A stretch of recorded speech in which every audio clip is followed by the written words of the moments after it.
Super Paper Mario was one of, if not my favorite games growing up, and as an adult, I always want to replay it. When I do, I'll boot the game up and get partway through the game before dropping it altogether, usually for the same reason as the last time. The game is just too easy. The game is a blast to play, has some great settings, a great story, a banging soundtrack, and uniquely fun gameplay for the most part. I could praise this game for hours, but as I said, the game is just too easy. So I decided to change that. Meet the Super Paper Mario Randomizer. Link will be in the description. This solves almost every issue I have with the game. Throw in a little bit of permadeath action and now you got a challenge. Without further ado, let's jump right into it.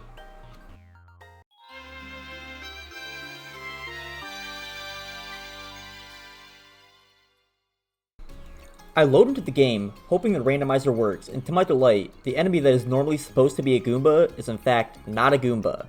So I proceed with the run, but almost immediately I run into Pistovius, who told me to run my pockets. I give him everything in my wallet and left with my tail between my legs, but joke's on him, I can turn sideways now. I put my new ability to good use and progress deeper into the level.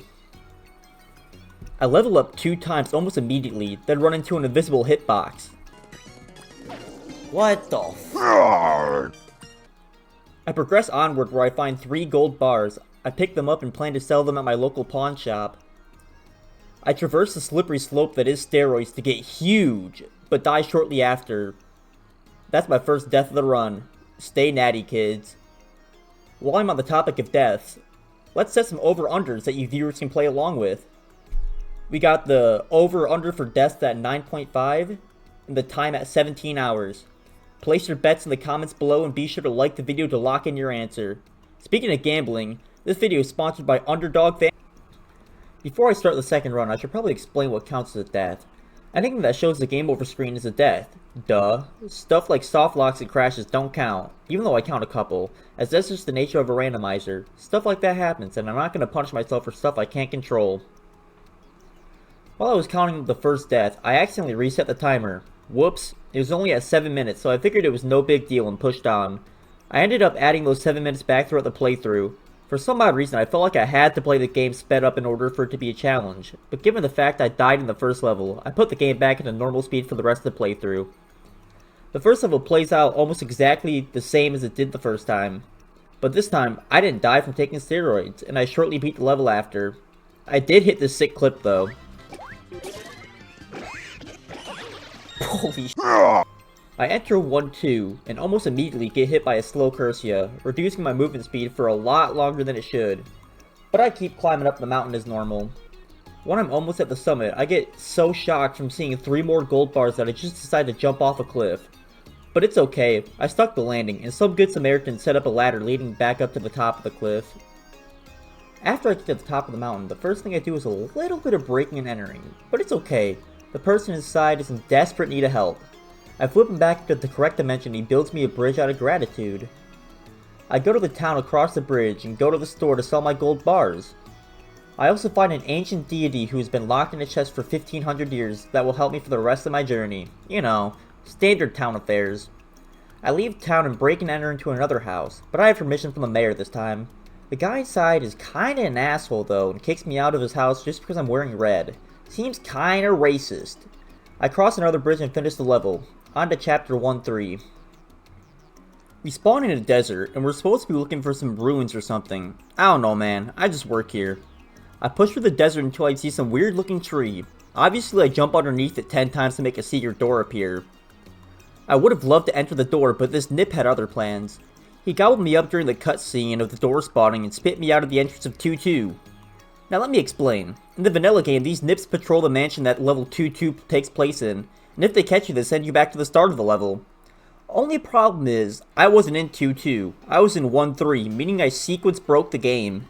I tried to continue on normally, but to no avail as I was missing 2 important characters that I skipped. I ended up dying in 2-3 because I could no longer progress. A very slow, painful death. Keep in mind, this is before I decided that soft locks and crashes were not counted as deaths. So that's 2 deaths now, and we start a new run. At least this won't happen again, right?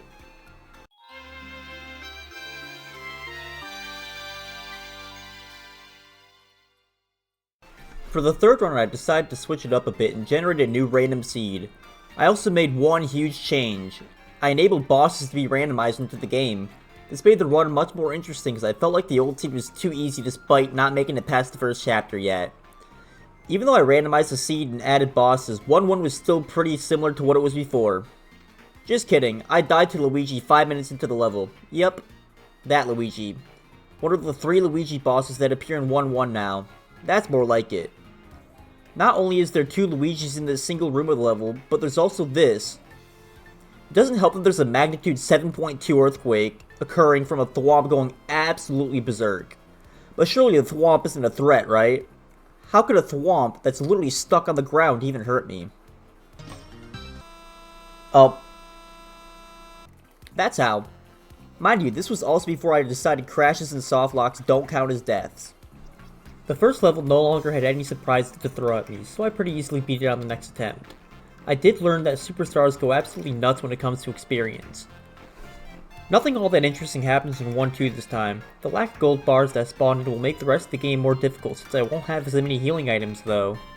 On my way up the mountain I see what I assume is a very sick back Cursia. I hope he feels better soon and surely he won't cause me any trouble later. When I make it to the shop I buy a fire burst and 4 shroom shakes because I figure that's all I'll need. I also find some really tough looking enemies, but they end up just being Goombas. That is not a Goomba, dude. In 1-3 I jump under the red tree 10 times again, but this time I don't get warped to 2-2. That's progress right there. The only thing I had to look out for was 2 Magic Koopas who definitely know a thing or two about burning crosses. I find an actual Goomba and decide to take him along on the journey with me, but to my dismay, the game forced me to drop him. I later get hit by an invisible enemy, which I assume is the ghost of the Goomba buddy I had to drop. I miss him already, man. I encounter Bowser who tries his hardest to camp the door I need to go into, but I manage to slip by him and progress onward. Past that door is the first vanilla boss fight of the game, Chunks, a very large Scottish man. The only problem is he kinda blows chunks, as we easily defeat him by grabbing him, throwing him, and jumping on him while he's stunned. As I'm about to leave the room, Tippy says something about gooning. She is disgusting. I encounter the ruins we were allegedly looking for. I spot a random blue platform in the middle of them, and decide to press the 1 and minus button while standing on it. To my shock, this opens up a passageway, and I complete the level. We're on to 1-4 now. Will I finally beat the first world? The first room of the level throws a pretty interesting combination of enemies at me. Apparently bonsai bill launchers are enabled, and can go through floors. Surely a bonsai bill launcher isn't going to end a run in a silly way. But that's a thought for later. We got a pure heart to collect, so we trek onward. I flip into 3D to hit a block, that way we can stand on it and enter the door that's 12 feet in the air for some reason. I'm firing on all cylinders at this point, and nothing can stand in my way of beating World 1. That right there was the post-game super boss, Shadow. Well, one of the 4 forms of Shadow at least. All the forms do 10 damage besides Bowser and Mario's hammer attack, which deal 20. But I didn't know about the hammer attack yet. Surely this won't come back later on in the run. After counting my 5th death, I start a new run again. Nothing of note happens in 1-1, so let's jump right into 1-2. I take the shortcut in 1-2 to skip almost the entire level, but I somehow get hit by the Bat Cursia, exiling me back to Flipside. Once again, nothing happens in 1-1, but I do enter 1-2 with twice as much experience as I had before, so that's neat. This time I avoid the Bat Cursia, so we beat 1-2 with no problem. On to 1-3, where I end racism while jumping under the red tree. Afterwards, I decide to reward myself by picking up a Spiny twice, clearly not learning the first time that touching sharp objects indeed does hurt. We fight the Scottish man again and move on to 1-4. I should have known there was a super boss waiting for me in 1-4 given the name of the level, Monster of the Ruins, but this time I was ready for him. I played the start of the level super cautiously to ensure I encounter Mario with more than 10 HP, which I do. I bait the Mario into 3D then flip back into 2D when he follows me to get some distance on him, so I easily grab the key and leave the room. This won't be the last I see of Mario though. I grab a heavy Cursia for some reason which disabled my jump for a while. That wouldn't be all that bad if I wasn't in quicksand and the only way of getting out was jumping. After mashing jump for 30 seconds I'm able to progress where I find a World 8 boss that I just ignore. I go into another room where I solve a quick puzzle then leave, only to find that O'Chunks is not one that enjoys being ignored. I escaped the corner that he put me in by flipping, quickly grabbing the key I spawned in from the puzzle and get out of there. I make a platform appear out of thin air so I can go into another door that's 12 feet in the air. Who designed these ruins, man? I find a spring and go for a bounce, where I see another floating door, this time over 100 feet in the air. Is this the end of the road for me? Is this obstacle too high to overcome? Nope, I just fill the pit with hundreds of spiky balls and stand on them to go into the door. I hit 4 blocks in a specific order to reveal a huge staircase out of nowhere and get ready to fight the World 1 boss. Well, the term fight is used pretty loosely here. The Chapter 1 boss, Fractal, is notoriously bad. It consists of a few animations that are done in a loop. I would have used the word attacks instead of animations, but that word doesn't really fit the fight at all. Fractal will fly into the background where he just kind of meanders around for 10 seconds. Then it'll slowly fly back into the foreground to your exact position, but if you just walk slowly to the left or right, you won't get hit. After that, he'll fly above you off the screen, then turn around and fly through the ground. This is when you can jump on his back and actually deal damage. The fight goes on for 50 whole seconds before you can get to a point where you can even deal damage to him. To deal damage to him, you pick up the ducks on his back and throw them at his antenna, and after 3 hits, Fractal will do a loop to get you off of him. If you do fall off of him, you have to wait another 50 seconds to be able to damage him again, but luckily you can do a somewhat easy jump back onto Fractal's head before you fall off, saving around 2 minutes if you hit it both times. After hitting Fractal 9 times, the fight ends and you can collect your pure heart. After Lumina is done yapping at you. For real, she yaps at you for 36 whole seconds, which is actually a record for the longest conversation I've had with a woman. Speaking of women, after we collect the pure heart, we take control of Peach. She's in the villain's castle and must escape before she gets hypnotized. A friendly Hammer Bro and Koopa Troopa thankfully help her try to escape, but to no avail as the 3 of them soon get cornered at a dead end. Thank God Peach has plot armor because she gets teleported to Flipside. Mario returns triumphantly to Flipside and goes to talk to his wizard friend, you know, the kind that everyone has, where they get rudely interrupted by someone saying that a girl fell from the sky. We go to investigate it and find out it's Peach. Thank God she's okay. We give her some spicy soup to wake her up and she joins the party. Thank God it's not just Mario in his hand anymore. That was getting a little bit sad if you ask me.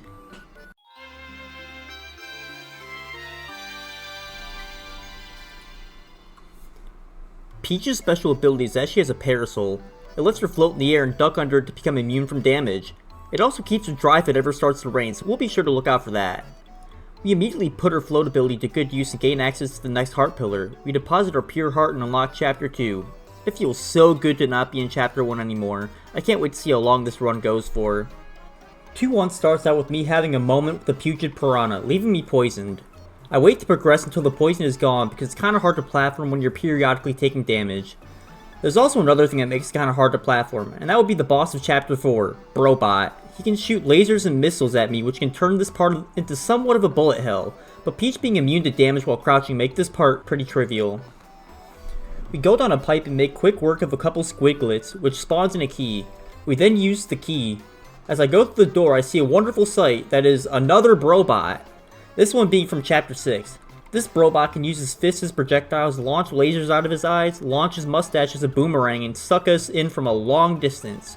Lucky for me, he spawned in the 3rd dimension, so a lot of his attacks just straight up can't hit me. There's also another really annoying enemy in the room, the Magiblot. They can teleport all over the room and launch projectiles at you. Anytime you make a jump, be ready to have a Magiblot catch your landing. That's not all though, there's 2 flying enemies that also have projectiles, right in the middle of a platforming section. They either hit you in midair with a projectile or straight up get in your way, both of which prevent you from making the jump. As long as I'm careful though, there's no chance for me to die here because none of the enemies do a crazy amount of damage. Aw, hell. What the f-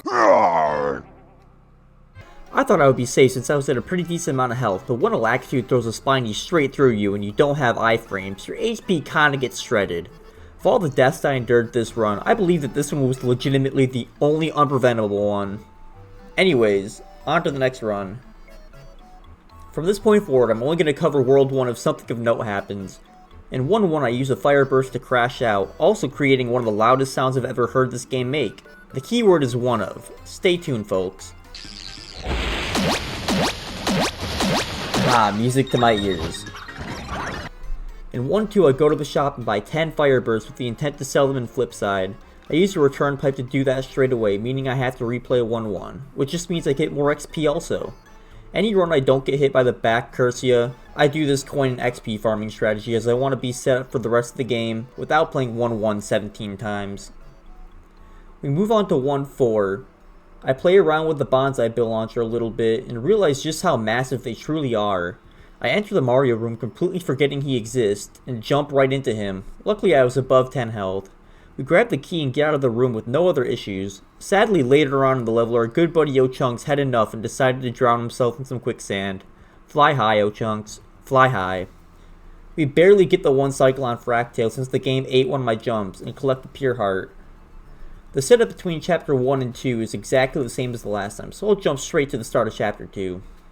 I avoid getting poisoned this time, and once again, the first robot platforming section is trivialized by Peach. Now onto the really fun room. I get knocked off the platform by Lakitu, and go back down to see Brobot blocking the only way up. I exit and re-enter the room to reset the Brobot's location and try the jumps again. I never saw this coming, but I was shot out of the sky and poisoned by a Pokey that was on the ground. I heal my poison and attempt the jumps for a third time, where I jump off the Lakitu and land on an invisible platform. Who cares? I made it past this awful room. I go down the pipe, hit the switch to spawn the door, and get the hell out of the room. I'm immediately rewarded with a superstar and 12,000 XP. I'm also rewarded with the best pixel in the game, Boomer, but I think I like the 12,000 XP more. I do a sick bounce off a Goomba to get up to some doors, where I blow up the local fauna to make another door spawn. I beat the level and move on to 2-2, where any of my studious viewers will immediately recognize one of my earlier deaths. The only enemies in this level that can be randomized are those nips that send you to the start of the level, and one of them randomizes into a Superstar Koopa. I didn't think that was an option to be randomized into, but to each their own. After the first room of the mansion, the level is pretty randomness free, so I'll just breeze through it. I rush upstairs and go through the last door where I press a button. The ceiling starts falling and I jump on top of it to ride it like an elevator. I then run across the scaffolding to obtain a key. I go back downstairs and unlock the door, freeing Cupcake the Pitbull in the process. I hope there's no toddlers around. Oh well, not my problem. I go on to beat the level, on to 2-3. I immediately let my intrusive thoughts win and break an expensive vase. How expensive, you ask? 1,000,000 rubies expensive. Sadly, I don't have enough, so I do the only reasonable option. That's right, I become a debt slave. That's what the game wants me to do, but I have other plans. I first make a mad dash to where my boy Slim is locked up to free him, then meet him perform the ultimate lick, stealing 1,000,000 rubies from his safe, the combination of which I looked up on Google. I paid off my debt, blow up the banker, and move on to Chapter 2-4, a level that actually has enemies in it. This level is a maze. Luckily I played this game once or twice, so I know my way around it. After going the wrong way at first, I correct myself and make my way to find Merlee. She tries to get me to sign some stuff, but I never learned to read or write, so I keep saying no. After which I find out through some form of telepathy that I'm not talking to the real Merlee. It's an imposter, and the real Merlee is hidden somewhere in the mansion. It's my goal to find her now, for some reason, so I make my way to do that. Only for the fake Merlee to turn into a spider and start chasing me. I go to the next room where I use Slim to help me lose some weight. Then I jump off a really big cat to go to a higher up door. In the next room I decide it's a good time for vandalism, which leads me to a secret hallway. I go through that door and encounter the King of Koopas, Bowser himself. It's a Bowser fight that I'm gonna have to fight next chapter, so I decide to fight him now as well. All it takes is 4 boomer hits to vanquish him, and after that I push further into the maze. I enter the next room, where my kitten would not leave me alone, so I blow her up. I also revealed a hidden staircase that leads to the bathrooms. Naturally, since Mario is a pervert, he goes into the ladies' room, where he finds Merlee hiding in a toilet. I start rizzing her up when Mimi enters the room and cockblocks me. I will defeat her just for that reason. She transforms into Merlee again, and I have to go through a game show to determine who is the real Merlee. I didn't pay attention to any of it, and just made a lucky guess. Mimi gets mad at me for not picking her and turns back into a spider. Merlee runs away because she's a coward, so it's just up to me to squash the spider. The Mimi fight is pretty simple. You can just damage her to stun her, then jump on her head to make one of her legs fall off. Once all her legs fall off, she is officially squished. Pretty cool concept for a fight, but it's really easy to chain hits together, which makes the fight very easy. After Mimi is firmly planted on the bottom of my shoe, Merlee comes back to reward my heroic actions with a pure heart. After yapping for 20 seconds. Will I ever obtain a pure heart without enduring a yap session? We get a similar cutscene to the one after Chapter 1, except it's Luigi that needs to be rescued. He tries to run but to no avail as he gets captured and hypnotized. Surely he won't become a prominent villain, right? Well, the randomizer kind of already spoiled that one. We cut back to Flipside, where we use our good buddy Boomer to cause some damage to public property. I then use Slim to make myself skinny to gain access to the next heart pillar. Out of curiosity, I go to the pit of 100 trials to see if it's randomized. To my dismay, Mimi is guarding the entrance and seems very angry at her previous squishing, so I just move on to chapter 3. Tippy immediately starts yapping at me, but thank God she's eaten alive. Man, I love Vor. She is our friend, so I guess we should go rescue her though. First I make a quick detour, climbing up a ladder to a door that's 100 feet in the air. Who keeps putting these doors here? I enter into a room where a magnitude 8.3 earthquake is happening. Thankfully I have a superstar to help me traverse the destroyed landscape. We enter into another room where a startled Koopa grabs a superstar of his own and starts to chase after us. We run, obviously, and find a superstar of our own. In a head-on collision, we erase the Koopa from existence and continue our rampage, gaining 28,000 experience from the whole ordeal. I also got a pretty swaggy kill on a Luigi. Okay, enough fun, time to progress. I jump in between two red pipes for some reason, but that was the correct choice, I guess. I fall into an underground section that looks very familiar to all the gamers watching, where my frame rate immediately tanks. I jump on a Nip's head a couple times to show dominance and then land on a mustache-shaped platform. I use the height from the platform to break the ceiling, then jump on top of the ceiling to skip part of the level. I had my first encounter with the boss of Chapter 7, Bone Chill, but we just kind of ignored each other as we both know we'll meet again later. I come to a set of 3 pipes and go to the middle pipe. This takes me to a nice open field where I find Mimi crawling on an invisible ceiling. To each their own. I find a row of 3 castles, but I flip into 3D and run past all the enemies that are on top of them. After going over 2 castles, I feel like I've had enough and resort to vandalism again, blowing up the 3rd castle. The explosion kills all the enemies on screen, including another Mimi. She cannot catch a break recently. Bowser falls from the sky and decides it's a good idea to fight me, even after he saw me blow up an entire castle. Bowser has very good critical thinking. I fought this exact fight in 2-4, so I easily vanquished Bowser again. I beat him so badly actually that he wants to join our party, which we reluctantly agree to. We end the level and move on to 3-2. 3-2 is everyone's favorite kind of level. That's right, it's a water level. I start by swimming over a thwomp. There's no earthquakes happening here since the thwomp has room to breathe, and earthquakes can't happen underwater. They'd be waterquakes then. I try to jump on a Goomba, forgetting that you can't jump on enemies underwater, so I just blow the Goomba up. I swim past a Boomerang Bro, who is low-key kinda cooking me, and make it to a small corridor. I guess I forgot how to play the game, because I get poisoned immediately and for some reason stop moving, and just let another enemy hit me for 8. I eat a fresh veggie that just dropped to heal my poison. I exit the corridor and get sniped almost immediately by a Skelebit who threw their head at me. Then I go down a couple pipes, accidentally create a saw trap, and enter what is probably one of my favorite rooms of the randomizer. The door locks until you clear a puzzle, and you can't clear the puzzle until you defeat all the enemies in the room, which is normally just a couple bloopers and Cheep Cheeps. This is what I have to take out though. Oh, okay. I panic a little bit, not knowing what to do, until I compose myself, lock in, and just camp on top of the screen, dropping bombs on the enemies below me. I have to flip into 3D to take out the Mr. Eye and the Magiblot, the Magiblot being extremely annoying to defeat. After a while and a lot of damage, I clear the room and unlock a new pixel. Fudley lets me ground pound, and if you're feeling spicy, gain infinite height using really tight inputs. The rest of 3-2 should be free now, but I am extremely worried about 3-3, a level I somewhat struggle with at times in the vanilla game, so I can't even imagine what will be thrown at me in a randomizer. The fact that I don't have any healing items left doesn't reassure me either. I squash some posts to make a door appear, and during the cutscene where it appears, a crazy daisy hits me for 2. I wouldn't normally mention 2 damage, but as I said, we have no healing items left. The rest of the level is pretty uneventful, including the boss, but since it's a boss, I'll go over it anyways. We have to fight a big blooper. The big blooper will extend a normal tentacle from the bottom of the screen to try to hit you, and it will do that 3 times. Then it'll send a red tentacle, which you can actually damage. Once that happens, the cycle repeats. It is by far the worst boss fight in the game, and at no point during the fight am I at any risk of losing. We beat the blooper and move on to 3-3. My worries about 3-3 are immediately backed up when the first enemy I see is Mario. The level is a vertical platforming level, and as you can guess, Mario is able to jump, so he could realistically follow me to the top of the tree.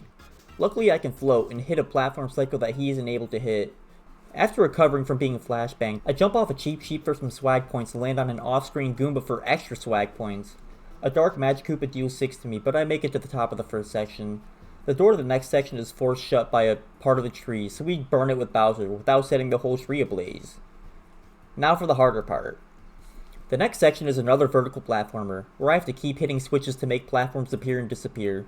I get spooked by an Amazy Daisy, an enemy that can deal 20 damage, but it runs away at the first sight of me. I have that effect on people, you know. I hit the first switch and start to make my way up, showing all my godlike reflexes on the way, then taking damage from something stupid directly after.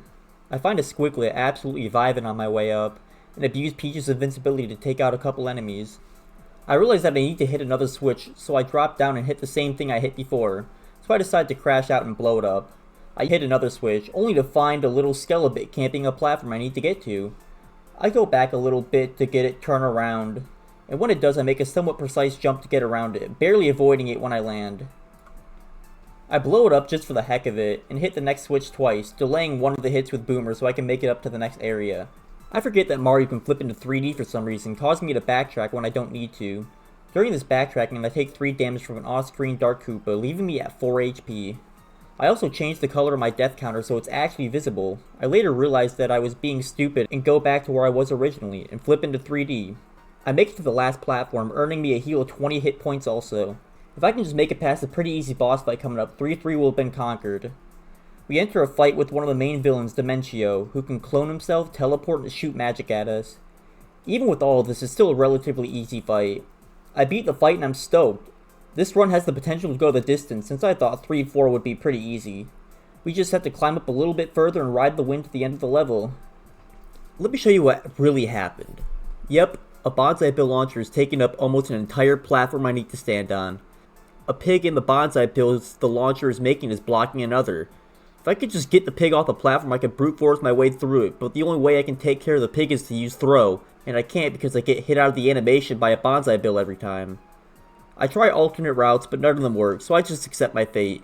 This was by far the most preventable death, and I will show you how later on in the video. Right now though, we're going back to 1-1. I immediately get good news in the fact that Tippy is alive and well again. World 1 goes pretty standard, we get our pockets ran again, crash out a little bit and take some steroids, you know, standard life affairs. We move on to 1-2 where we get hit by the Bat Cursia, but like, not really? I don't know man, the game said I did, so I have to replay 1-1. We get back to 1-2 where I buy an inventory full of shroom shakes. I want to make sure I'm stocked up to prevent something like what happened last run from happening again. We get kicked out of the racist man's house and move on to 1-3.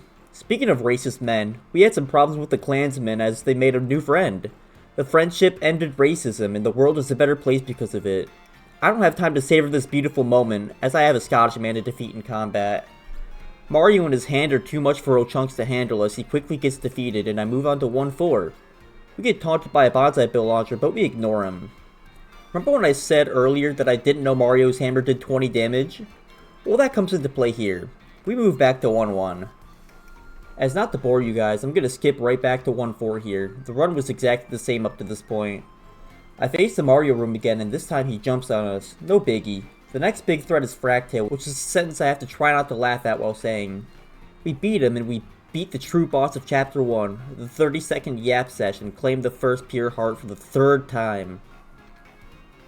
We enter 2-1 where I'll skip to the second Brobot room. I play some of the best Super Paper Mario of my life, making it out of there on the first try and almost without taking damage. If only I didn't go for a swag strat. I take more steroids, to which I think I'm addicted, and unlock Boomer again. Time to commit more vandalism. Nothing of note really happens in 2-2 besides me getting jump scared by the Superstar Koopa again, but I flip into 3D to pass him. We grab the key and free Princess to Pitbull. But just like her brother Cupcake, she immediately goes and attacks the nearest toddler. We move on to 2-3 where I free my boy Slim again and we hit another lick on the same safe we hit before. They gotta stop restocking it. We make sure to blow up Mimi on our way out to prove a point and move on to 2-4. We're back in Merly's basement again, where I make my way up to where Mimi is. She offers me 10 million rubies and hush money for the whole debt slavery thing she has going on, which I graciously accept. Merly doesn't like that though and forces me to refuse, which angers Mimi and turns her into a spider. We blow up Merly's wall again. I wonder who fixed it so fast. We vanquish the King of Koopas with the help of a rogue Koopa shell. We use our plumbing skills to unclog a clogged toilet only to find Merly in there. Mimi joins us in the bathroom and now it's a party. Well, at least it is until Mimi starts attacking me. Man, she is a buzzkill. I defeat her and endure another yap sesh before I get the pure heart. I can't help but wonder what Luigi's up to though. I don't have to wait long to find out because we take control of him and he gets hypnotized again. What an idiot. Enter chapter 3 much more prepared this time, but sadly we will have to go through it without Tippy again, as a redditor swallowed her whole. Fly high, Tippy. Someone in a bush tries to talk me, but I am not falling for that trick again, so I just ignore him. I move on to the underground section where I get eaten by a nip somehow and sent back to 2-2. Luckily this isn't a soft lock as I have the ability to leave the level now, but those nips are going to be a major problem if they keep appearing. Surely this is the last one in the game though. I re-enter chapter 3 and go back underground where I'm not able to go on top of the ceiling this time, so I have to play the section normally. Luckily it's not too much of a hassle. I make it through and go down the middle pipe leading to the castles again. Mario turns into a regicidal maniac and blows up a castle and slays the king that was inside of it. Well, he didn't slay the king, more like held him captive and forced him to join our party, but that's fine also. With our new party member we move on to 3-2. 3-2 is always going to be uneventful, just by the nature of it being a water level, but at least it has that Thudley room. I probably should talk more about the level, but if I stay here too long I may drown, so I'll just skip to the Thudley room. My strategy here is the same as the last time, just less sloppy. The first thing I do is go to the top right corner and drop bombs on O-Chunks to take care of him. Then I clean up the stragglers, saving the Magiblock for last since he can really only be damaged in 3D. On the way to the blooper boss fight, I break a Dark Koopa Troll's ankles real quick, so that's neat. The blooper fight is just as slow and as easy as the last time, so I take it out pretty quickly. Well, I wouldn't say quickly since it was still a minute and a half long, but you know what I mean. I forget about Mario, but he quickly reminds me of his presence when he jumps on top of me. I avoid taking damage thanks to having iframes and switching to my own Mario. I know most of the enemies are just going to jump off, and I have several shroom plates to fall back on, so I swiftly make my way up the tree this time, without an ounce of fear in my body. Bowser tries to start a forest fire again, and we move on to the next part. On my way up, I make the realization that my last climb up the tree wasn't all that impressive, as a lot of the enemies had actually been downgraded from their vanilla form. I'm not complaining though. I hit the last switch and make the door that leads to the Dimentio fight appear. I guess I was feeling really amped during the Dimentio fight because I did it damageless. Seriously, look how sick this gameplay is. You know what else is sick? The pig that was usually roaming the platform died, so now I have full access to it. I land on the right side of it so the bonsai bills won't knock me off, and I use throw to pick the bonsai bill launcher up. I cinematically throw it off the tree. There should hopefully be no more threats in 3-3, and to my relief, there isn't. I ride the red wind onto the final level of chapter 3. We enter 3-4, Fort Francis, and immediately get to work. We free one of the most useful pixels in the game, Carrie. They increase our movement speed, let us traverse over spikes, and lets Bowser use his flame breath in the air, all three of which are humongous boons. There's only 2 other rooms in the level that have enemies in them, so this level should be a cakewalk. The next room has quite an assortment of enemies in it. I try fighting them for a little bit, but decide otherwise and progress. I do my best thwomp impression and cause a magnitude 4.8 earthquake, knocking a door that was hanging from the ceiling onto the floor. Thank God Mario just had a really huge dinner or else that wouldn't have worked. I have to answer some true and false questions and enter in a passcode in order to gain access to a room that has a key in it. I make some lucky guesses and enter the room. I see a very cute kitten and my intrusive thoughts take over, so I jump off the kitten's head to grab the key. I go to the other dangling door, flipping to avoid the dark muff that wanted to scrap, and knock the other door down. We use Carrie to cross some of the spikes where you have to answer more questions to advance. Like always, I just guess and get them all right. I'm rewarded with the cool elevator ride that dropped my frame rate from 60 to a solid 18 frames per second. I let my intrusive thoughts win again and grab the last key I need. So now it's time to rescue Tippy. We make our way back to the locked door, where I switch to Peach because the Redditor refuses to talk to anyone that is not a hot babe. I guess the answer to some more questions, and gain entry to the room where we startle Francis. Francis realizes he don't got Riz, so he teleports us into a dating sim. I have 2,000 hours in Doki Doki Literature Club though, so I should feel right at home here. Peach does not feel at home, however. She starts getting really feisty, which only makes the log in Francis's pants grow. Peach keeps being feisty until Francis asks Peach to marry him, to which Peach asks him how much he makes. She must not have meant to say that because she doesn't give him much time to answer before using Boomer to blow up the simulation. Francis gets mad obviously and starts attacking us. The Francis fight is pretty simple. He can turn invisible and reappear somewhere on the screen to do a variety of attacks, but if you hit him before he attacks, the fight is easy. You can hear Francis when he's invisible, which makes determining where he is pretty easy. Tippy craps out the pure heart and we reluctantly pick it up. I wish he would have done that sooner so we could have skipped chapter 3, but whatever.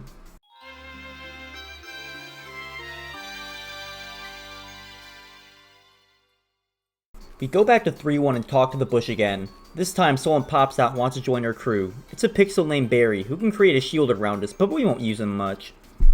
We deposit our pure heart and enter chapter 4, where we almost instantly suffocate in the vacuum of space. Thankfully Mario has plot armor and we get teleported out. We talk to our wizard friend to see if he has any ideas. He tries to find a fishbowl, but he realizes he just gave it to a kid. We go hit a lick on the kid to steal the bowl and dump the kid's fish in a pond somewhere. Now we have a space helmet, so we can enter chapter 4 safely, which ended up being one of my favorites of the run. We enter 4-1, take our protein pills and put our helmet on. We find a distress signal and float in the most peculiar way over to it. We find the origin of the signal and make a spaceship appear out of thin air. The pilot of the ship, Squirps, will accompany us for a bit and let us use him as a firearm. We use Squirps' aura to create a portal that we enter to continue the level.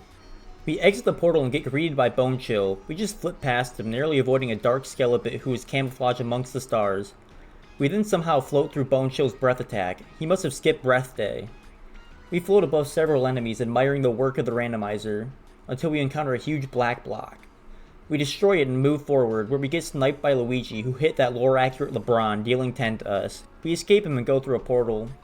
We exit the portal and get poisoned, but I just decide to tank the poison. I go through the next portal where I'm greeted by O'Chunks and a Shadow Luigi. Luigi would have hit me if I didn't have iframes, which would have killed me because he deals 20. I try to flee, but Shadow Luigi hits an even more lore-accurate LeBron, hitting me for 20. Thankfully I just healed. I get out of that room ASAP. I then find a sick XP grind, which is just camping the bottom of the map while spamming projectiles. In the next room we find a Bonsai Bill launcher who can't fire anything but blanks, and we get telefragged by a Magiblot. We go to finish the level, but a Luigi is camping the star, so we take a couple hits from him before finishing the level. 4-2 boots up and Mario takes his helmet off somehow? I guess oxygen isn't a problem anymore. Squirps has to pee really badly, so thank God there's a porta potty in front of us. Too bad it's been occupied for the last 1,000 years, since it's out of toilet paper. We go to find some, but we fall into a pit. No big deal, at least Mario is there to accompany us. He smacks us with a hammer, but we tank it and flee from the pit. We make our way to a blocked off door where we commit some casual arson. We come face to face with a mountain, but using Slim and flipping gets us past it. We pull some swag strats on a Magic Koopa and float over a large pit. We find another impassable mountain, but flipping reveals a passageway through it. We find Mr. L in a pit and decide to kill him, which we do fairly easily. We get roughed up by a blue chain chomp for a bit before entering a door to advance our quest to find the toilet paper. The next room has Mimi and a Brobot in it, but thankfully there's a star in it. I'll just use it to take them both out. Oh, I'm gonna kill myself. Yup, my game crashed. This is the level that made me change the rule of crashes and softlocks not counting as deaths. Looking back, this was probably one of the best decisions I made in my life, because this challenge would be borderline impossible if we counted those as deaths. I reloaded my save, keeping a mental note not to hit Brobots with stars this time. I had saved partway through the level, so I didn't lose that much progress. We make it back to the crash room, opting not to grab the star this time. We just flip into 3D and use carry to skip all the enemies, picking up 3 gold bars on the way. I barge into an old man's home and buy an ancient clue off him for 100 coins. This will work great as toilet paper, so I hurry back to the porta potty. The 3 gold bars respawn, so I make sure to grab those again, which means coins are no longer a problem as soon as I sell those. Fast forwarding back to the porta potty, we give away our toilet paper, and a pixel named Fleep is able to finish their business. We wait for Squirps to finish his business and go to a rip in the space-time continuum where we use Fleep to spawn a key out of thin air. We go back to the Mario pit and use the key to unlock a door, leading us to the end of the level.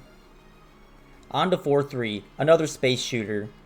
We expertly maneuver around some spinning blocks and make our way to another glitch in the Matrix. On our way there, we snag another 3 gold bars. Fleep summons a space skate from the glitch and we shove Squirps in there for some reason. This creates a door we can go through.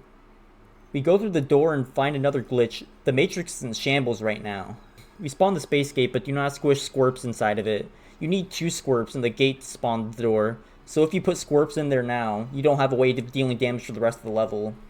We instead go through a portal where we find a magnitude 9 earthquake.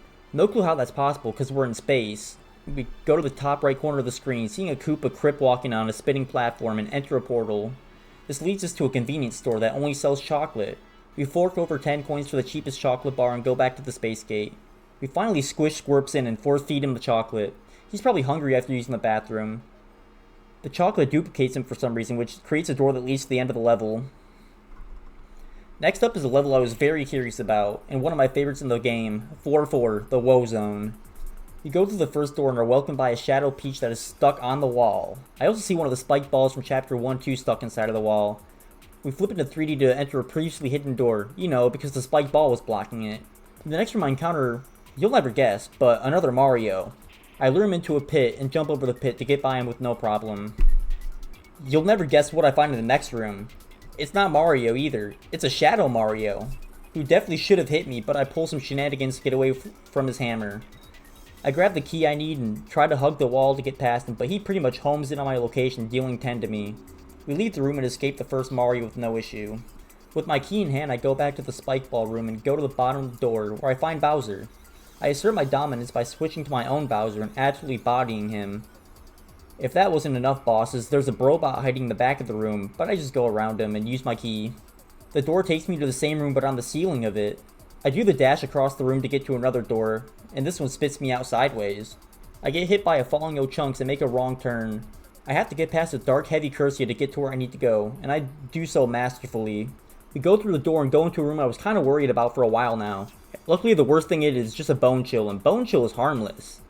I get hit by a Magic Koopa while flipping upside down, dealing 3 to me. Then I run into Bone Chill, dealing 2 more to me. That's alright though, I still have 8 health left, and surely I won't bounce off Bone Chill and wind up directly in the path of an 8 damage projectile, right? You just witnessed history there. That is probably the first time anyone had ever died to Bone Chill on film, and he didn't even kill me.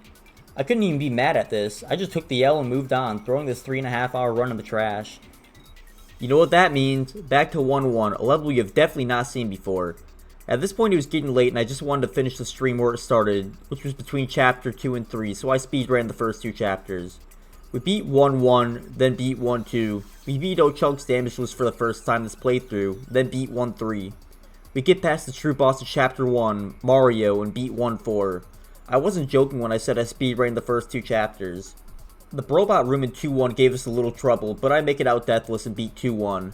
We free Sweetie the Pitbull in 2-2 who attacks a toddler immediately. They probably need to put that thing down to be honest. We blow up Mimi and beat 2-3. We defeat Bowser in 2-4 and Mario enters the women's bathroom again. I have no words for how disgusting he is. I do have words for this boss fight though. Pretty easy. We squish Mimi and beat chapter 2. I ended my stream there and picked the challenge up a week later. I removed one of the deaths from the total, but at the end of the challenge I would add it back, so whenever you see the death total, just remember it's 1 lower than it's supposed to be. As I'm buying my shroom shakes before I go to World 3, I make a bold prediction. But we're not gonna die. This is the game-winning run right here. Now this is where I edit in a clip of me dying this run. I enter 3-1 and to my shock, Tippy gets swallowed. It's not like I've seen that happen 3 times now. But we must avenge her. We ignore the weirdo that's trying to lure us from a bush and go to the 2 star rooms in the level to get some XP. I used Peach with a superstar for the first time this playthrough as well. Look at us, we're breaking barriers. That's enough broken barriers for right now though, so I jump between the 2 red pipes. This time I'm able to make it above the ceiling to skip part of the level. After getting taunted by Bone Chill, we enter the middle pipe and go blow up some castles again. We slay Bowser for the first time this playthrough and he joins our party because he has a crush on Peach. He doesn't want anyone to know though, so please keep his secret. We move on to 3-2 where Peach is somehow swimming despite not moving a single part of her body. We go through a tight corridor that the Poison Pokey is guarding and, of course, we get poisoned. We enter the Thudley room where we go to the top of the screen and roleplay as a bomber plane. I do a water landing so I can go on the ground and take out some of the stragglers, and we clear the room with no problem and unlock Thudley again. We turn the blooper into sushi and move on to 3-3. I forgot Mario was at the start of the level, so that gives me a mini heart attack, but we make it by him only getting hit once. Nothing really bothers me for the rest of the way up the exterior, except for me falling halfway down the tree multiple times. I make up for this by scaling the interior in record time. I make it to the top while only taking 1 damage and it was from a spike. That's fun and all, but the question on everyone's mind is, will I make it past the Bonsai Bill launcher? The answer is absolutely. As I said earlier, this was one of the most preventable deaths of the whole run. You can just make the jump with Mario. I don't know how I didn't try that, but whatever. The first thing we do in 3-4 is free carry. Carry carries us through the level as we flip into 3-2 to avoid most of the enemies.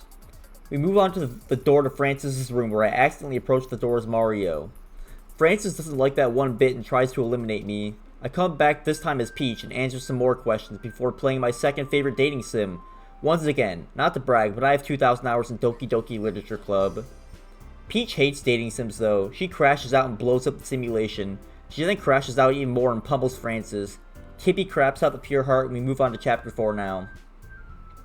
During my setup for chapter 4, I spent all my money forgetting that I need to buy toilet paper and chocolate bars later in the chapter. We won't have any problems with healing at least. We get our space helmet and enter chapter 4. We meet up with Scripps again, who is sitting in his tin can. We tell him to leave his capsule if he dares, and we go through the portal. We get greeted by Bone Chill again and give him a little present. That's right, a couple rounds to the head. Nobody indirectly ends a run without facing consequences. We float across the bottom of the level, mowing everything down, only being interrupted by getting hit from a shadow enemy that blended in with the background. The stars look very different today, I guess. Hopefully there isn't any other level in the game that has a primarily black background. Luigi threads the needle to hit me, but before he causes more chaos, I'm through the portal. We continue wreaking havoc in the next room. Matter of fact, the rest of the level, if this was Undertale, we'd be full genocide route right now. Anything that can be damaged was damaged. We left no survivors. It was glorious. We move on to 4-2. I find a secret passageway I never knew about, which also helped with our coin struggles. Mario learns how to teleport, which was the result of my stream breaking for 5 seconds. I enter the star room and wait for the star to pass the robot before picking it up so I don't crash the game. We get rewarded with the level up and 3 gold bars for our effort. It takes me a minute to realize I can't afford the toilet paper, so I roam the level defeating enemies in hopes they drop coins. I phased through a nip that should have sent me back to 2-2, which would have solved our coin problems. The nips have some wonky hitboxes, but surely we won't find that out the hard way later on, right? We pick up 3 more gold bars for our efforts, having to drop a healing item to do so, but I figured it was well worth it, especially since at that moment I was scavenging for coins. I beat a Dark Atomic Boo and get 5 coins for my efforts. Then I hit some blocks and stomp on a ghost room during the process, netting me several coins. I remember the location of a huge coin deposit and enter a pipe to get there. I reap my rewards, grabbing enough coins to buy the chocolate in 4-3 and go back to buy the toilet paper. I bounce out the Nip's head for some style points and ignore the gold bars on my way back to the porta potty. We grab the key with Fleet and we slip by Mario to get to the end of the level. In 4-3 I ignore 3 more gold bars on my way to the space gate. We squish Squirps into the gate, go through a couple portals and buy some chocolate. We then go back to the second space gate and help Squirps do a duplication glitch. This unlocks the second space gate and we move on to the woe zone. We enter the room with the spike ball stuck in a wall is guarding, where I hear a strange noise I didn't hear last time. Man, that was special. What even is that? Whatever it was made my game crash, so we lose an entire 30 seconds of progress. This time I enter the room and the noise isn't there, so we actually get to play the level. I jump the gap and get jump scared by Mario. I enter the door literal frames before he attacks me. I get jump scared again by Shadow Mario. Like I said before, it had been a week since I last played this, so I kinda forgot what all was there. I grab my key and go over to the key door. On the way there, I'm greeted by Bowser, so I give him the business real quick. I go through the key door and try to taco Chunks off the ledge, but to no avail. Next up is the Bone Chill room. I started by taking out the other enemies, killing the enemy that killed me last time through the floor. This made the rest of the room free, so I just go through the door. I jump over a gap and flip into 3D to go through the door. This leads me to a chest with a key in it. So I go back through the Bone Chill room to go to the key door. On my way there, I hit an off-screen Cursia, but thank goodness it was only a slow Cursia instead of a back Cursia. Before I enter the key door, I go to a coin room to stack my paper up, even though I have 600 coins worth of gold in my inventory. We flip gravity a couple times and make an invisible door appear. I get shot out of the sky by a poison Pokey, of course getting poisoned. I blow up the Pokey and it drops a peach, which I use to heal my poison. I go over to the next gravity block where the blue Chain Chomp is guarding it. I manage to hit it, but the Chain Chomp hits me while I'm falling, causing Mario to do the Fent lean as he's falling.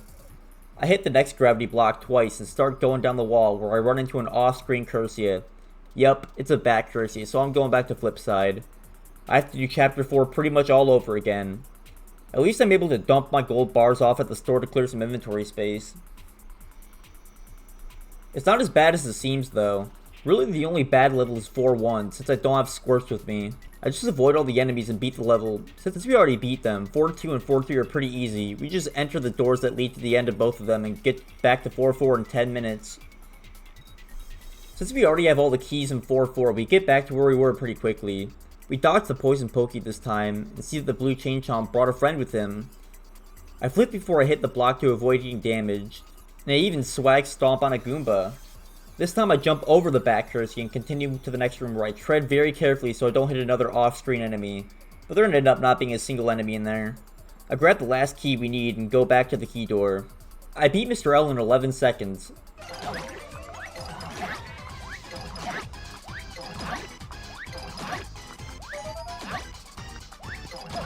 So he gets mad and summons his robot. The robot fight is one of the coolest in the game in my opinion. It's basically an arcade shooter. You can also pick up chocolate bars that float by to give you different temporary power-ups, such as more damage, another squirts, and more movement speed. Overall, the fight is pretty easy though. We beat the robot with no issue. We move on to the next room where we meet Squirp's dead mom. Squirps gives us the next pure heart and we go back to Flipside. We were talking to Merlin when Tippy just dies. We don't have time to worry about her though. We have to go to Flopside, which is obviously the town that's on the backside of Flipside. We go down to the first floor of Flipside and use Fleep to open a secret passageway where you have to solve a crazy difficult puzzle. You literally just hit the blocks once. This gives us access to Flopside where we are greeted by Nolrim, who is Merlin's Flopside counterpart. We put our pure heart into the pillar which unlocks chapter 5, and we pay someone 300 coins to dig a pipe to Flipside. We go back to Flipside and heal at the end before we go to chapter 5. As we approach the door, we see that Tippy's death was greatly exaggerated and she's all good now.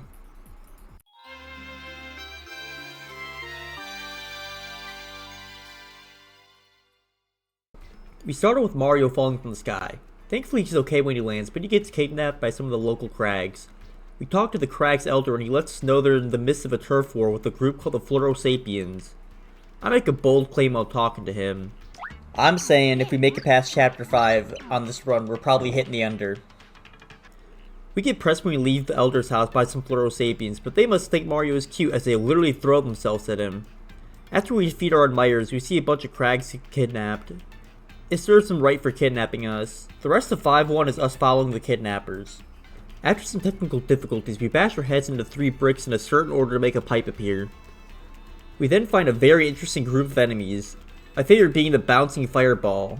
I bashed my head into another set of 3 bricks, but this time a lot more. Like, a lot more. This opens up a pipe that leads to the end of the level. Chapter 5-2 sees us still chasing after the kidnappers. We find our best friend in the whole wide world, Mario. We try to just run past him but get stopped by a Shadow Bowser, so we have to flip into 3D to get past everything. I hop into a river and sink to the bottom so I can grab one of the 3 tablets I need to complete the level. We get a great freeze frame as I collect it, and I swim back to the surface and go to the next room. We see the kidnappers enter a pipe that disappears after they use it, so I guess those guys are long gone. I go to the next room where I flip into 3D to reveal a hidden ramp that leads downward. I go down and set a rock on fire with Bowser, which should have been not very effective, but we must be playing an inverse battle because we got the second tablet from doing so. We go back up the ramp and start making our way towards the 3rd tablet's location.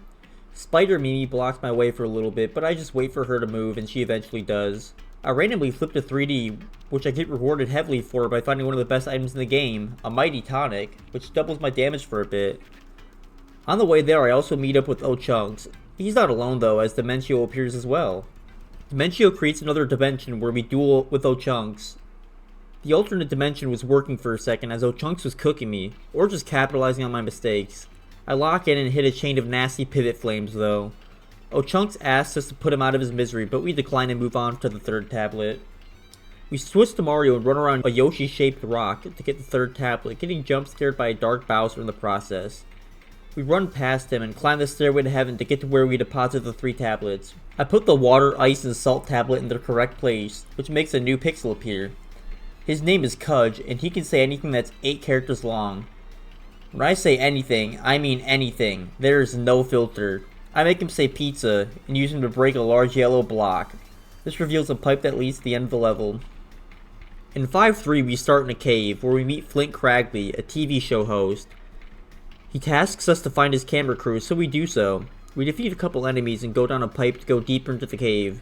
We're greeted by Dark Peach, so we flip into 3D and run past her, as well as several other enemies.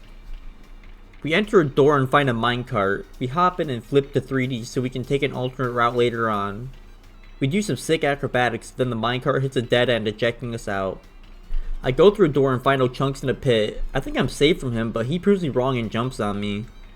I turn around and find Flint Cragley's microphone operator.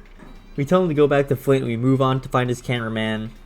We hop back on the minecart and go back to the main cave. We flip to avoid a lot more enemies and smash a yellow block to let us through a door. We hop on another minecart and do some crazy acrobatics again before getting ejected. We find the cameraman, and since I had just gotten a level up, I go and defeat some enemies. I go through the enemies, mowing them down with Cudge, but I take a lot of damage from Bowser.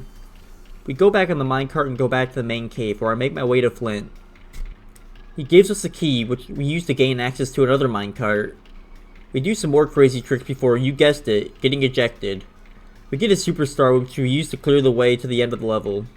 The last level of Chapter 5 takes place in, you guessed it, another cave. I traveled through the cave and go down a pipe to get to a deeper part of the cave. We see a possessed crag come out of a door, but we really don't care. We go down into a corridor and flip it to 3D to reveal a hole that we fall into. I have to pick up an enemy to make myself heavy enough to activate the switch, which doesn't make sense because I picked up a boomerang which should be essentially weightless. I go down the pipe that appeared and it takes me to a room with a pipe and a door. I go down the pipe to avoid what's essentially a maze of doors and use Fleep to snag a key. I then go back to the main cave and start heading for the door. We find a crag who is hiding with a pixel. We steal a pixel, Dottie, in cold blood and leave the room using their power to make us small. We now head over to the room we saw the possessed crag come out of. Thank God Mario is below 6 feet tall because he's able to fit into a really small gap and grab a key card which we immediately use to open up a door. I then enter a room I've been dreading for the entire chapter. It's a room that holds a bunch of possessed crags in a jail cell. Those are all randomized now though. We get incredibly lucky with the enemies that are in the room. I could have thinned the enemies out before freeing them, but I don't and hit the switch that frees them. I get dangerously close to a Bacteria while I make my way to the pipe I need to enter. We're greeted by Dimension Chunks. This fight is completely different from the fight earlier in the chapter because Chunks has a plant on his head. Chunks drops the plant upon defeat and we obviously put the plant on our head. With our plant in hand, or in this case, on our head, we're able to pass the TSA checkpoint that leads to the final boss. Shockingly, we get through TSA even though we're carrying a bomb. Make it make sense. And we end up in a large chamber with 4 portraits. We immediately start blowing up the ground beneath them to reveal hidden rooms. We have to hit the switches in these rooms until they're the same color as the corresponding portrait. I learned something really neat in this room also.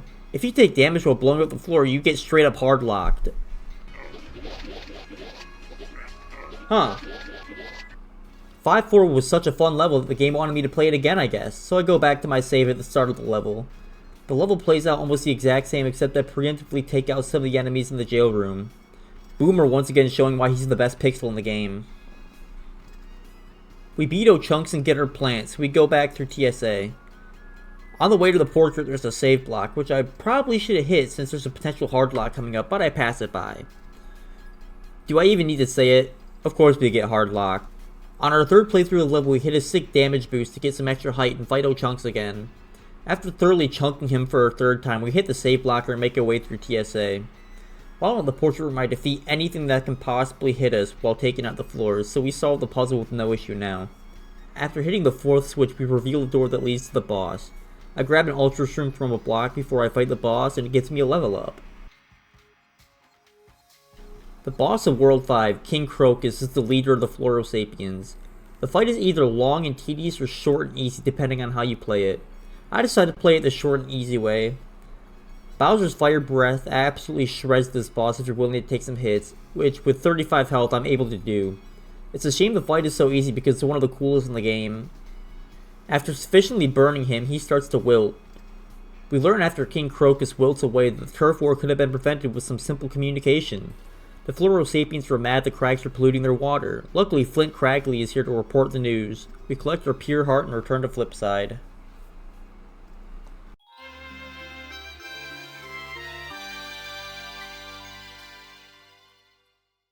I put the pure heart into the pillar and flop side and stock up on some healing items. I enter the door to chapter 6, which is one of the coolest chapters in the game in my opinion. It's a shame that I won't get much screen time in this video since none of it is randomized.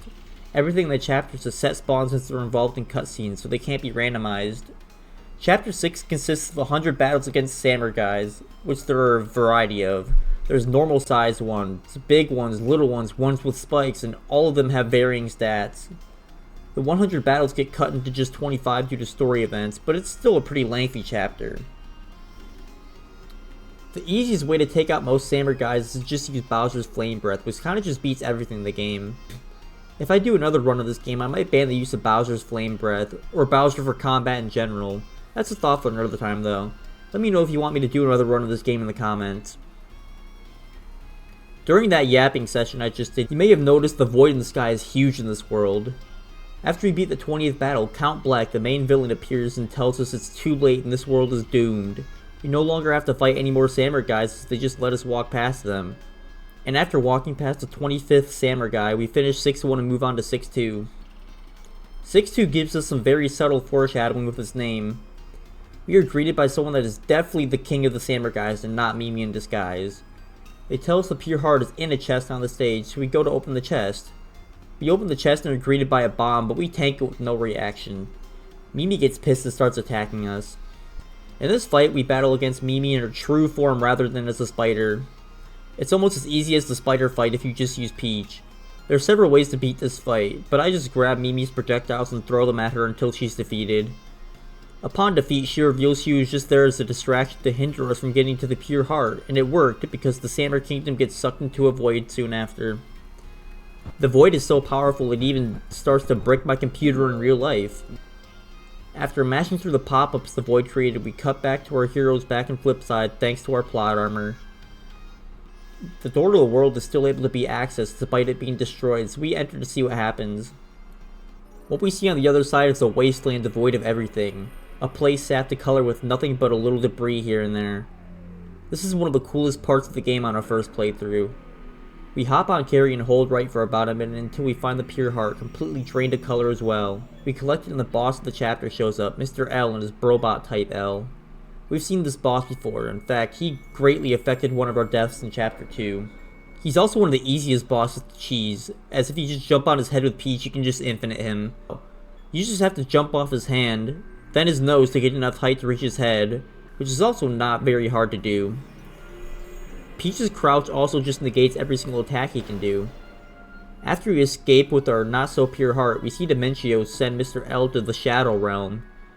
Talk about friendly fire. Mario and the gang go ask Merlin for advice on the pure heart that they possess when Dimentio pulls up and squad wipes us, sending all three of us to the Shadow Realm as well.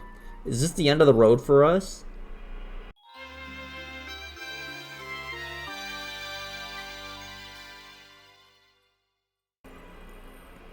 Mario wakes up in a strange place called the Underwear.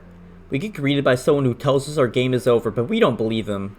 He tells us to visit the Queen of the Underwear, Queen Jade, and that she'll help us get the message that our game is over. On our way there, we meet a girl named Lovebee. Surely she won't be an integral part of the chapter. I flip into 3D to progress to the level and get jump scared by Shadow Bowser. If I had a nickel for every time that's happened, I would have 2 nickels. We get harassed by a magic block while trying to platform because why not, but eventually we make it to the door we need to enter. We enter it and... What? Yeah, that's pretty neat, but surely it won't happen again. I reload the level and go back to where I was. When I flip into 3D, I get jump scared by Shadow Bowser. If I had a nickel for every time that happened, I would have 3 nickels. I try going back to the door and it works this time. Yeah, okay. Okay, but surely it will work the 3rd time, right? I make it to the door, but it was because I loaded the vanilla game. The crash was happening because I assume an enemy that can't touch water spawned underwater, so disabling bosses would likely fix it. I have to play the rest of 7-1 without bosses enabled in order to physically progress. I cross the river and talk to Queen Jade, and we tell her that we aren't dead yet. Or at least I would have if I didn't want to experiment first. I set a save state and load back the randomizer without bosses we started the playthrough with. The game did not like that and made that pretty clear, pretty quickly, by physically screaming at me.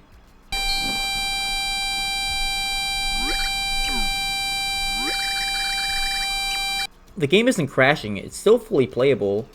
I go back to the river to see if the game is randomized, but it's not. I was fully willing to play through the game with the screaming, but I decided I don't want to play a vanilla level, and I reload the level with the randomizer that doesn't have bosses to see if it works. It ends up working, so I'll just play the rest of 7-1 this way. I cross the river and talk to Queen Jades, and we tell her that we aren't dead yet. She senses that we brought contraband with us, so we pull out the pure heart. She snatches it with the promise of fixing it in exchange for us helping her find her daughter Lovebee. She also gives us a key that opens the door at the bottom of the river. I go to the door which leads to a flooded tunnel system that I have to trek through. I try jumping on a paratrooper while underwater, which goes about as well you'd expect. A boomerang bro stomps on me and I flip into 3D to access the door. On the other side of the door is 3 fountains that I use as stairs to reach a higher platform. I also find Luigi hiding behind a rock. He joins our party and we go to look for Lovebee. We emerge from the river again and abuse Luigi's immaculate jumping ability to go over some pipes that are in our way. We use those same abilities to mow down some enemies for sport. We see a nip and avoid it like the plague because we have no way of getting back to this level yet. Then we make our way through the door. We find Lovebee, who surely won't perish later on this chapter. She calls us ugly, so we go back and tell Queen Jades. Lovebee is already there when we get there, so we can't snitch, but Queen Jades does give us the pure heart back, somehow restored. She then grabs our reboot card and sends us back to Flipside. We get greeted by Tippy and Merlin when we return. They should have known that we would come back since we have plot armor. We head to Flopside and deposit our pure heart. I go back to 3-1 and grab Barry, the pixel hiding behind the bush, who I forgot about until now. I also switch back to the randomizer with bosses in it. We enter the Chapter 7 door, and end up at the level we were just in.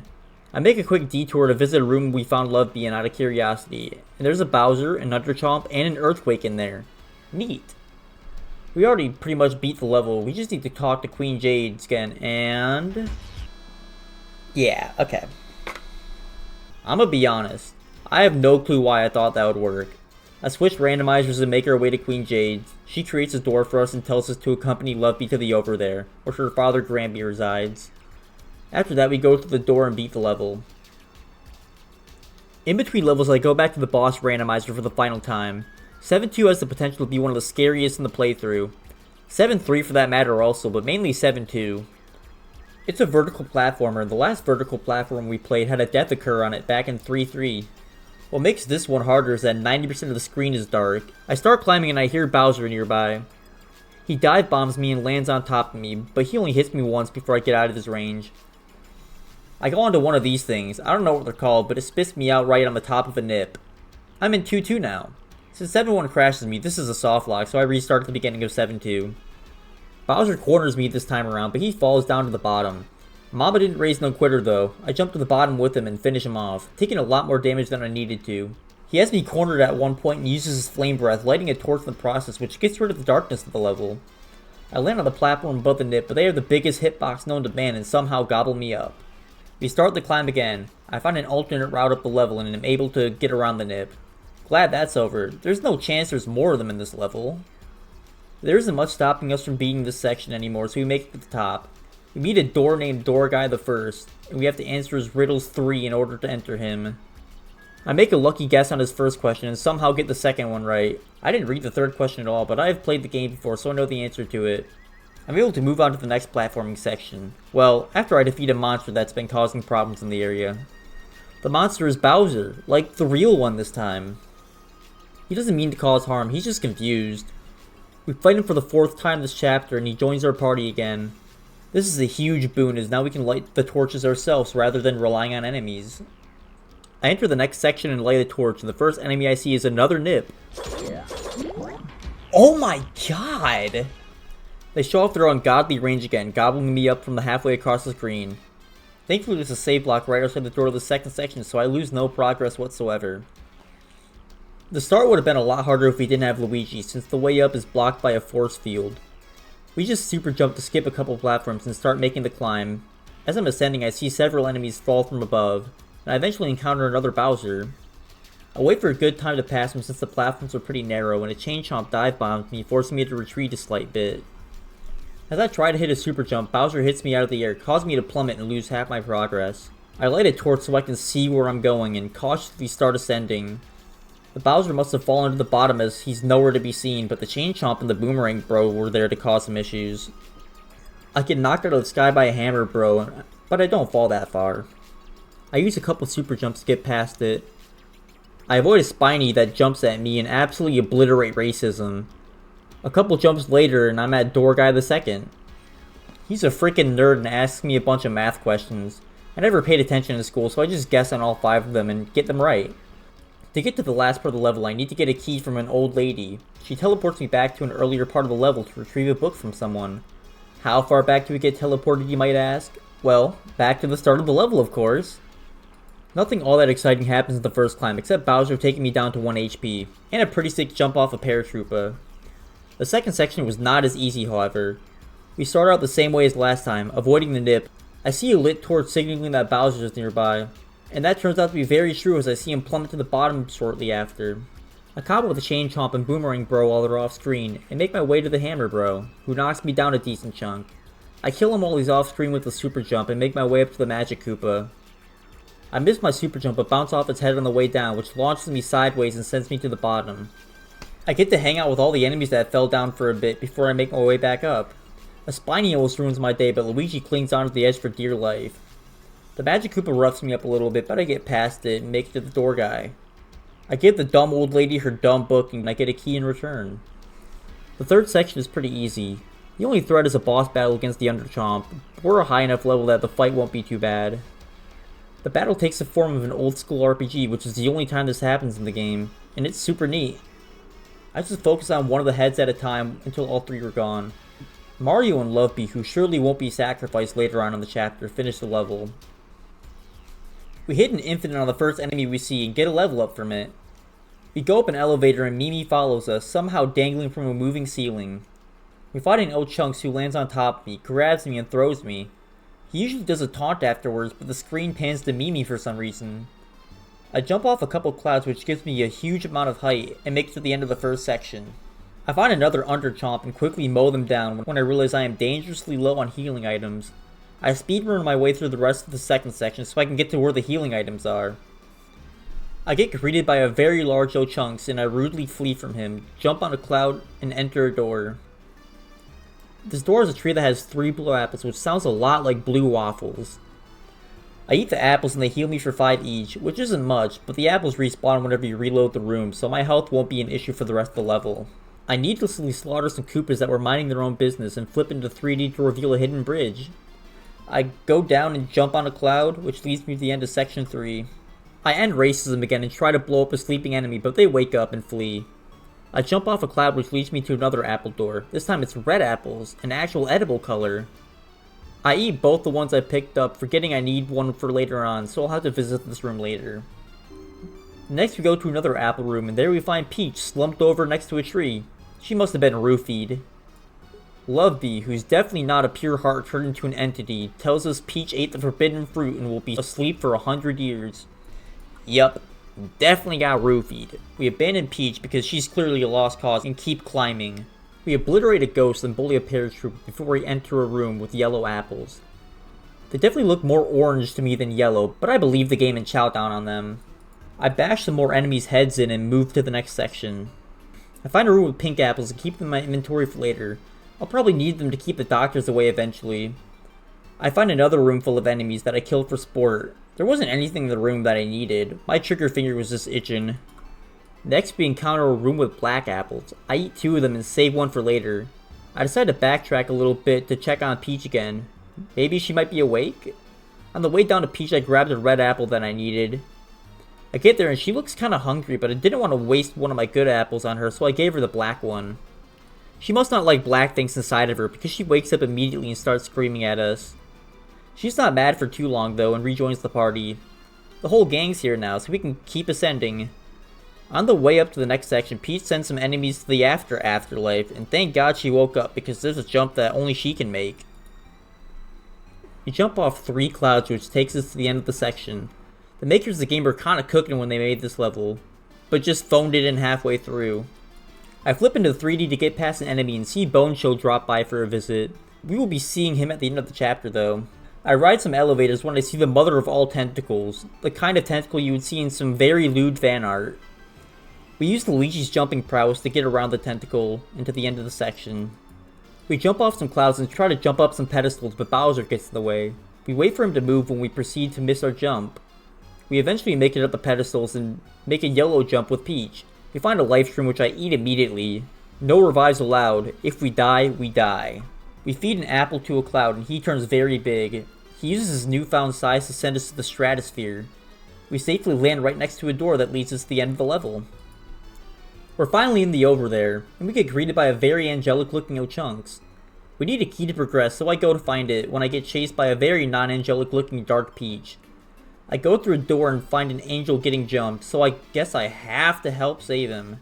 He gives me a key to say thank you, and Mario is so grateful that he falls off the level. I go through 40 seconds of platforming and set a frozen man free, just for him to say he has amnesia. I ignore him and go back to the key door. I get spooked by Dark Peach and reload the room on the way there, but I make it in one piece. The first thing I see when I go through the door is another key door. I go looking for another key when I find a girl next to a frozen guy. I unfreeze them, but they don't give me any reward in return. The guy is an elevator operator though, so we do get to use that now. We go up the elevator and unfreeze some more people. Man, there must be some real bone-chilling force in here right now. As I'm freeing more people, I see a weird structure on the roof, so I make a mental note to check it out. I free someone named Wibby, who tells me I need to find Rebby, Yebby, and Blueby, and get orbs from them. He also gives me a key. I check out the structure on the roof, and it's a food store. I buy a very overpriced hot dog and will carry it for the rest of the run. If not eating the hot dog results in my death, I will accept that fate. I use my key on the door that we saw earlier and see a real special group of enemies. I ignore them and go through a hidden door.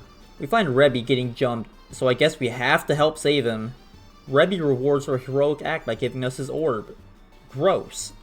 Ochunks swings by for a second as we make our way to Yebby. I obtained the last superstar in the game, and we get a level up off of it. Yebby is busy in the bathroom, so we tell him we're a monster to literally scare the crap out of him. This works like a charm and he gives us his orb. I really don't want to know where he was keeping that thing. I struggle with some platforming my way to find Blueby. Like, really struggle. I narrowly avoid Ochunks charging at me by going through a door. I absolutely demolish a Goomba and find Blueby, the man who had amnesia. He gives me his orb and I make a crazy accurate jump. I go back to where Wibby is and deposit all my orbs, creating a bridge that leads us to the final boss of Chapter 7. I cross the bridge and witness a war breakout. There's also no Chunks in this room because why wouldn't he be there? I ignore everything by flipping into 3D and walking past them. Ochunks tries his hardest to follow me into the boss room, but he gets stuck on some stairs.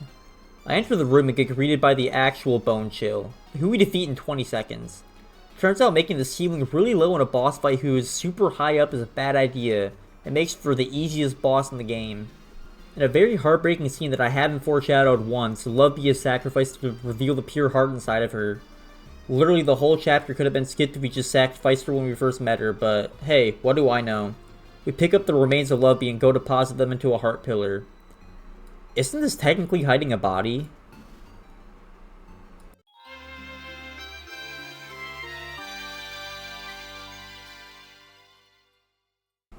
I was not going to lose this run in the last world due to a lack of healing, so instead of Shroom Shakes, I buy Super Shroom Shakes, which heal twice as much.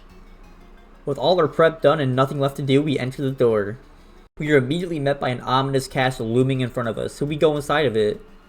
You might notice that the interior of the castle is completely black, which will make for spotting dark enemies almost impossible. That being said, the first few rooms of the castle are nerfed from the vanilla game, so I easily avoid all of them. We enter a room with a bonsai bill launcher, which I use to mow down some enemies. I messed up my rhythm, but that only made for a cooler clip, because I killed Mr. L by holding him in the line of fire of the bills. I soon realized that this room is just a dead end, and I went there for nothing, but I had a lot of fun. The next room shows exactly what I mean when I talk about the invisible enemies. Seriously, I looked at the footage several times, and there's literally nothing there. Well, except for Ochunks, who does his best Tom Brady impression to knock me out of the super jump. I enter a pipe that spits me out in front of a barely visible Dark Cursia. I have to go through a tight corridor, and every couple steps I preemptively use Bowser's Fire just in case there's something there I can't see. It actually pays off because I do hit an invisible enemy before it can get to me. And I eventually get a key that's at the end of the corridor. On my way back to the key door, I save one of my shroom roasts from falling into the void, which is kinda hype. I also land on another invisible enemy on the way to the key door, which is not hype. Being sick of the invisible enemies, I flip into 3D in the next room and avoid everything. The only thing that really bothers me is the no chunks, which there sure seems to be a lot of in this playthrough. Luigi tries to swing on me but misses, and I snag 3 gold bars which I don't bother to keep. I hit a block that has an ultra shroom in it and I get a full heal. And in the next room I go to light some torches to make a staircase appear. It's time for the boss of 8-1, Oh Chunks. I use a new strategy involving Barry and Bowser, who I have to use for plot reasons. Oh Chunks will either try to jump on you or spin at you. When he jumps on you, use Barry. When he starts to spin, hit him with the Flame Breath. If you do this correctly, you physically can't take damage, although I missed a couple Barry uses because I like to live on edge. Yeah, we'll go with that one. The room starts to shake and the ceiling falls. We all would have been splatted if Chunks didn't catch the ceiling. What a hero. He insists we all get out, but Bowser insists on staying and helping him hold the ceiling. Mario, Luigi, and Peach flee, leaving Bowser and Chunks for dead. How rude. I'm sure we will be seeing Chunks at some point later on though. We finish the level and move on to 8-2 with one less party member. We start off by flipping into 3D to avoid some enemies, and what do you know, Chunks is back. We ignore this miraculous resurrection and move on to the next room. We meet the actual Merlin, and definitely not Mimi in disguise. He tells us to hit a block, so we do like the good boys we are. It's a trap though, and we fall into a pit. We have to move a pipe by hitting a block to be able to progress. I go to the block, finding Mimi on the way, and hit it twice. This lets me access a treasure room where I find a key in a life shroom, which I eat immediately. I drop down a hole and use the key I just acquired. The next room has some enemies that I flip to ignore. You might be sensing a pattern here. I enter a room where I find Bowser. Thank God he's okay too. We celebrate his resurrection with some fireworks. I don't think he likes fireworks that much. Anyways, after we defeat Bowser, I take a secret passageway which leads to an Ultra Shroom Shake, which could be a huge boon later on. We run into, get this, an invisible enemy, and then we go through a door. The next room has a free mushroom hanging from the ceiling, so I jump to grab it, but it's another trap. Who would have seen that one coming? We fall into a pit with some unrandomized enemies. They don't belong in this video, so we commit a hate crime and blow them up. The game rewards us by giving us a way out of the room after the deed is done, so they must agree with me. We do not fall for the other 2 mushroom traps in the room, however. That is until I realize I need a key, so I activate the final trap in the room where I kill an enemy that drops the key. We meet up with Merlee, who's definitely not Mimi in disguise. She asks us what our biggest fears are, and we respond with Ultra Shrooms, Fuzzies, and Francis.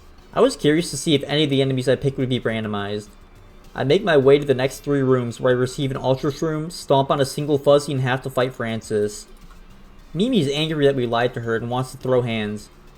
Peach is always down to scrap and the 2 of them duel.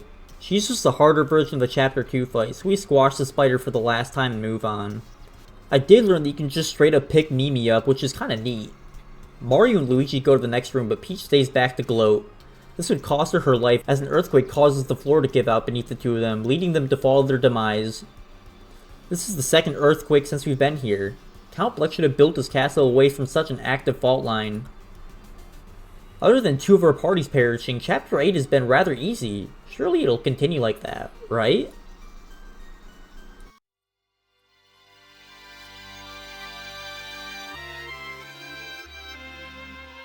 We start off 8-3 by going on a killing spree.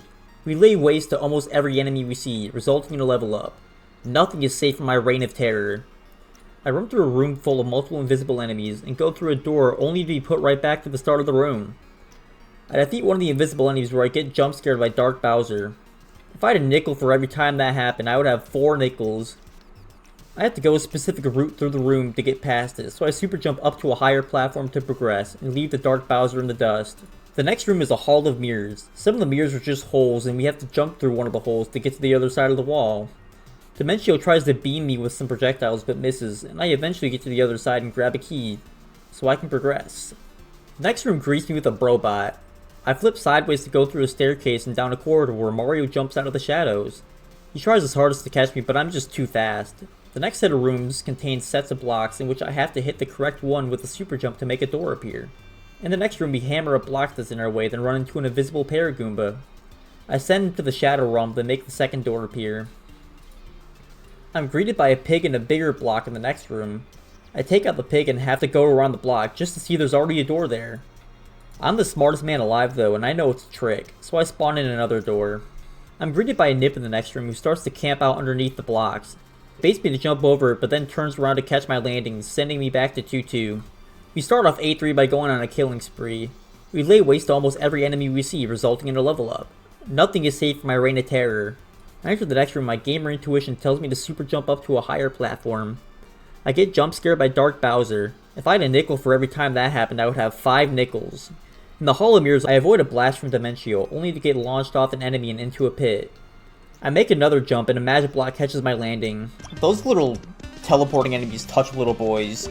I grab my key and go to the next room. I flip to enter the stairway corridor where I get chased by Mario. In the next room, I try to defeat the Cursia by throwing a blooper at it, but I airmail it. I break the block in the next room and legitimately forget about the Dark Goomba running into it again. I kill the pig in the next room, go around the block, and spawn in the door. I get around the nip in the next room by flipping, but to my horror, I don't have to just hit one block. I have to hit all 3 in this room. The nip just loves to stay next to the 3rd block also, so surely we'll get past it with no problem. I hit the first 2 without a problem, go to hit the 3rd one. The nip comes running at me, but I stun it somehow. Call me Michael Vick, I guess. I hit the block, figuring I have enough space now, and a chest spawns in. Before the cutscene of the chest spawning even ends, I'm back in 2-2. We start off 8-3 by going on a killing spree. We lay waste to almost every enemy we see, resulting in a level up.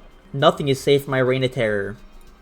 I enter the next room and my gamer intuition tells me to super jump up to the higher platform. I get jump scared by Dark Bowser. If I had a nickel for every time that happened, I would have 6 nickels. I only get hit once in the Hall of Mirrors and jump off Mario's head for good measure.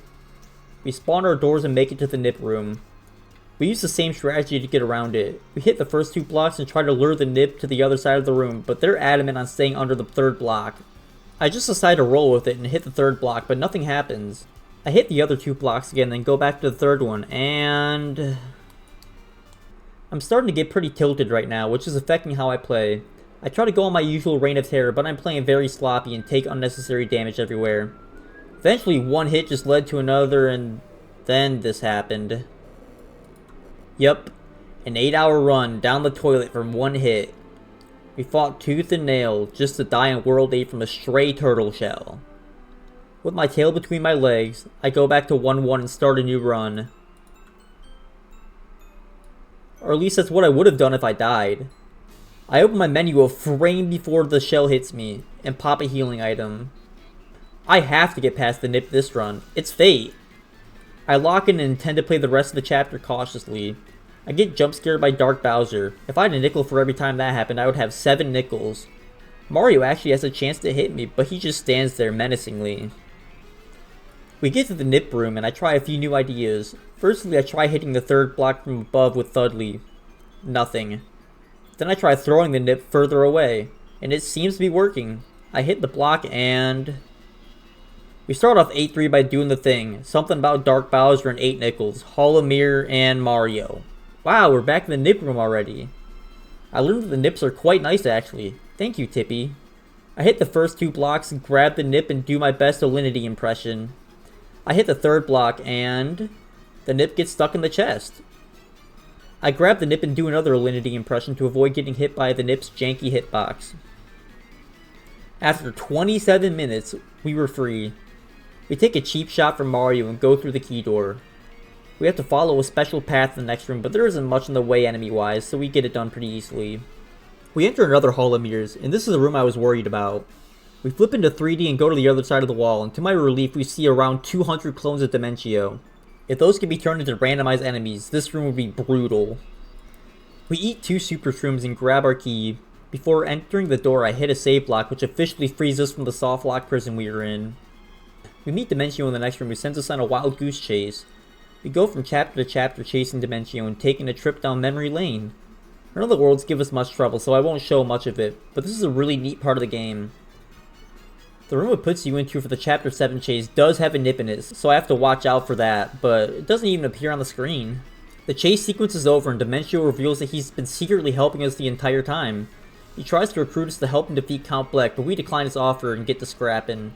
When Mario leaves the room to let Luigi and Dementio fight, he takes all the pixels with him for some reason, so Luigi has to solo this fight. That being said, Luigi still thoroughly beats him. If you just spam super jumps to avoid taking damage and deal damage, the fight is cakewalk. Upon defeat, Dimentio lures Luigi close to him and blows both of them up. What a stand-up gentleman. This marks the end of both Luigi and 8-3. I'm gonna be honest, 8-4 is pretty anticlimactic. Since we only have Mario, the level is designed around Mario, making it a 3D heavy level. With 3D heavy levels, that means I'm just skipping a large majority of the enemies. We skip past the first room's enemies, but defeat the 2 enemies in the next room. The next room is a platforming section where the only enemy is my inability to make simple jumps. The next room is another platformer. The only enemy in this room is a chain chomp, and it just falls off the edge of a platform. I have to grab a key to progress, so I turn Mario small and squeeze him into a glory hole. I get rewarded with a key on the other end of it. I finish the platforming and move on to the next room where I just run past all the enemies. The next set of rooms, the game forces your hand into skipping enemies since they consist of maze-like hallways you can only traverse between in 3D. You see what I mean when I say 8-4 is underwhelming? It's a really cool level, but it's just not good for a randomizer. Even if I did fight all the enemies here, I have enough healing items that I would be fine.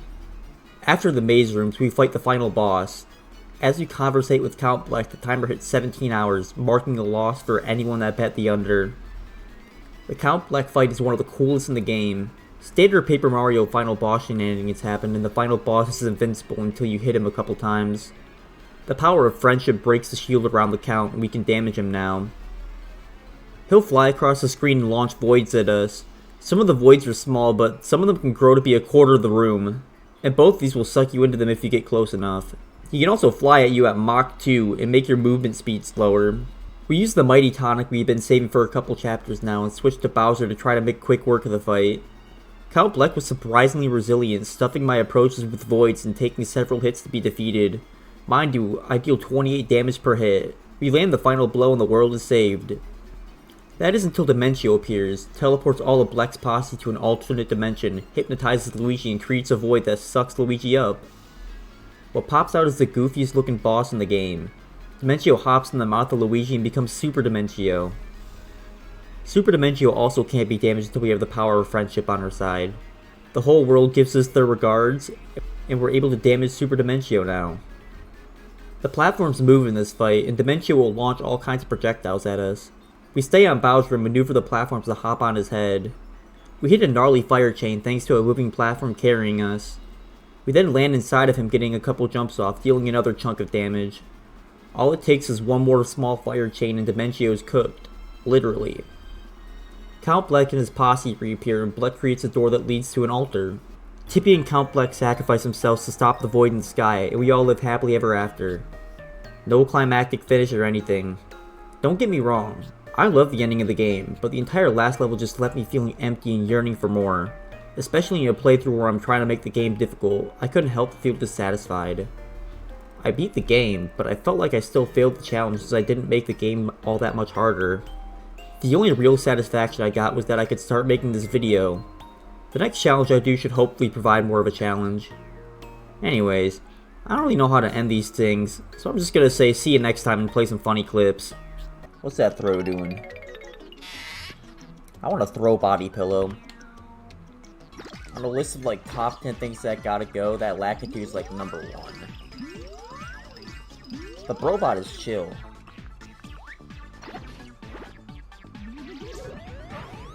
Ah, hell. What the f- Yes, sir. Okay. This boss fight is pretty but it's still better than all of Origami King. Yes, sir.